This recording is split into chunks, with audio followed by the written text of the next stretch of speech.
यहाँ पर हमें देखने को मिल रहा है कि 40,000 बच्चे अपीयर हुए 5,272 सीट के लिए। 5,272 में से जनरल के कितने सीट्स हैं, ओबीसी के कितने सीट्स हैं, एससी और एसटी के 30,000 बच्चे फाइट कर रहे हैं एसटी की सीट के लिए। यानी UP triple S C ANM भर्ती जो कि एग्जाम 11 जनवरी 2026 में आपको देखने को मिला था, जिसका फॉर्म फिलिंग आपका 2024 में हुआ था। लास्टली ये एग्जाम तो हो चुका है, पर कुछ इस एग्जाम से रिलेटेड फैक्ट्स आपको पता है या फिर नहीं? तो चलिए इस वीडियो में हम आपको कुछ चीजें बताएंगे, यानी कि कैटेगरी वाइज डिस्ट्रीब्यूशन क्या थी। जैसे कि हमारे टोटल पोस्ट कितने थे, 5,272, लेकिन 5,272 में से जनरल के कितने सीट्स हैं, ओबीसी के कितने सीट्स हैं, एससी और एसटी के कितने सीट्स हैं? चलिए इस वीडियो में आपको पूरा डिटेल में बताते हैं।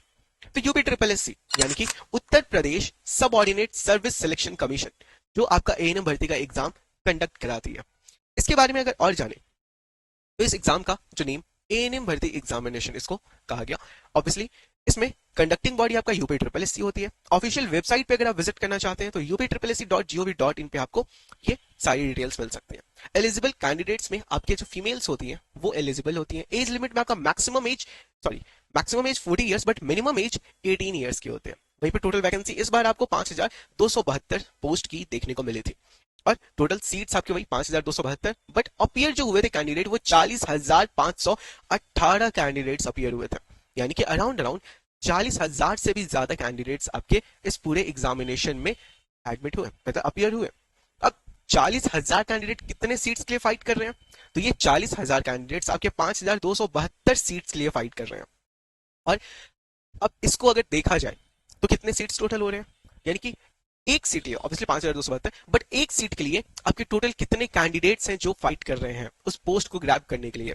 तो कैंडिडेट्स पर सीट उसको कहते हैं, वो आपका अराउंड 7 से 8 है।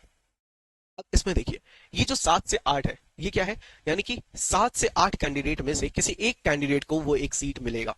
तो कंपटीशन नो डाउट थोड़ा सा एक अच्छे लेवल पर है, but the point is category wise distribution क्या है, यानी कि आपको जनरल वालों को कितने सीट्स मिलने हैं, एससी एसटी को कितने सीट्स मिलने हैं, ये बहुत ज्यादा मैटर करता है। क्योंकि अगर देखें, समझिए इस बात को, एसटी वालों को 390 सीट्स है। अब वहां पर जो अपीयर्ड कैंडिडेट्स है, just for an example, ST वालों को सीट कितना मिल रहा है, 390। अब इस अपीयर्ड 5,272 में से मान लेते हैं जो एससी कैटेगरी एसटी कैटेगरी के जो एस्पिरेंट्स थे वो टोटल अराउंड 800 थे। ठीक है, ठीक है।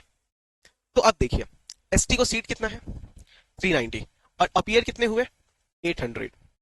यानी कि अराउंड हर 2 कैंडिडेट एक सीट के लिए फाइट कर रहा है। लेकिन यहां पर हमें क्या देखने को मिल रहा है, यहां पर हमें देखने को मिल रहा है कि 40,000 बच्चे अपीयर हुए 5,272 सीट के लिए, और उसमें से सिर्फ 7 से 8 स्टूडेंट्स यहां पे अपीयर हो चुके हैं, मतलब सीट के लिए फाइट कर रहे हैं एक सीट के लिए। लेकिन अगर एसटी कैटेगरी में पार्टिकुलर देखें तो एक सीट के लिए सिर्फ 2 कैंडिडेट फाइट कर रहे हैं। इससे सिर्फ पता क्या चलता है, देखिए इससे ये पता चलता है कि अगर एससी के कैंडिडेट्स बहुत ज्यादा नहीं है तो जितने एससी के अपीयर्ड कैंडिडेट्स थे उनको सीट मिलने के चांसेस काफी ज्यादा है, समझे? यानी कि एसटी में एससी नहीं, एसटी में सीट मिलने के चांसेस काफी ज्यादा हो जाते हैं, वहीं पे एससी में भी इस वजह से ज्यादा हो जाते हैं। लेकिन मान लेते हैं एक दूसरा वोट सिनेरियो भी मान लेते हैं, उस सिनेरियो में क्या है, एसटी के संख्या ज्यादा है, जनरल की संख्या कम है जो अपीयर हुए थे। ठीक है, तो जनरल की सीट कितनी है, 1500। अब ये 1559 में से मान लेते हैं वो जो 40,000 बच्चे अपीयर हुए हैं, ठीक है, इसमें से जो जनरल थे वो टोटल अपीयर हुए इन इन अ केस वो अपीयर हुए 3,000। ठीक है, तो अब क्या है, अब इस कंडीशन में ओबीसी का भी अराउंड 2 बच्चे एक सीट के लिए फाइट कर रहे हैं, तो इनको सीट मिलने के चांसेस ज्यादा हो गए। और इस सिनेरियो में अगर एसटी के, ये जो सेकंड सिनेरियो है इसमें एसटी के एस्पिरेंट्स काफी ज्यादा हैं, ये 390 में से सीट के लिए फाइट कर रहे हैं, कितने, इस 40,000 में से मान लेते हैं 30,000 बच्चे, ये बस एक एजम्पशन है, 30,000 बच्चे फाइट कर रहे हैं एसटी की सीट के लिए। यानी कि अब क्या हो गया, क्या सिर्फ 7 से 8 बच्चे फाइट कर रहे हैं एक सीट के लिए? नहीं ना। तो ये इस चीज को समझने से ये सब कुछ बदल जाता है, समझे?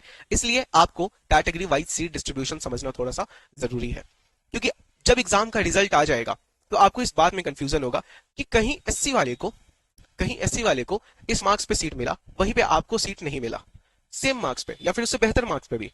या फिर अब ये भी आपको देखने को मिल सकता है कि आपका जनरल होते हुए भी जनरल नहीं, एससी या एसटी होते हुए भी आपका मार्क्स बहुत अच्छा है, फिर भी आपको सीट नहीं मिला, तो उसका कारण क्या हो सकता है? वहीं पे जनरल वाले को आपसे कम मार्क्स में भी सीट मिल गया। तो ये सारा सिचुएशन, ये सारा कंडीशन किस चीज पर डिपेंड करता है? पार्टिकुलर इस बात पे कि कितने बच्चे अपीयर हुए हैं। तो स्टूडेंट्स अपीयर्ड, लेकिन लेकिन पॉइंट क्या रहेगा? जैसे कि बिहार एएनएम में ये चीज हुआ था, देखने को मिला था, बच्चे इस वजह से शॉक थे, इसलिए मैं यहां पे समझा रहा हूं। अब यहां पे स्टूडेंट्स अपीयर्ड, ये तो ठीक है, but category wise students appeared, इस पे बहुत चीजें डिपेंड करती हैं, समझे? कैटेगरी स्टूडेंट्स अपीयर्ड कितने थे वो मैटर करेगा कि आपको अच्छे मार्क्स पे या खड़ा मार्क्स पे किस पे कितना सीट मिलना है, तो ये बहुत ज्यादा इंपॉर्टेंट हो जाता है। तो खैर, आपको जनरल का 2399 सीट दिया गया है, अलॉट किया गया है। ओबीसी का 1559, वहीं पे एससी का 435 और एसटी का 390 और ईडब्ल्यूएस का 489। तो ये आपका सीट डिस्ट्रीब्यूशन है। ओके, अब इसमें एक्चुअल में अब जब डीबी लिस्ट नहीं आता है, जब तक तब तक हम लोगों को वेट तो करना पड़ेगा। एक स्कोर कार्ड भी आ जाए तो काफी बेहतर होगा, उससे हम लोगों को एक पूरा एग्जैक्ट कट ऑफ पता चलेगा। तो ये सारी बहुत ही बेटर पार्ट होंगी, इंतजार कीजिए, जैसे ही अपडेट मिलता है इसी चैनल पे आपको अपडेट किया जाएगा। चैनल को सब्सक्राइब कर लीजिए और नीचे में हमारा व्हाट्सएप लिंक है, ग्रुप लिंक है, उस ग्रुप में आप ज्वाइन हो जाइए। जो भी फर्दर अपडेट्स होंगे आपको वहीं पे व्हाट्सएप ग्रुप में अपडेट किया जाएगा। Thank you.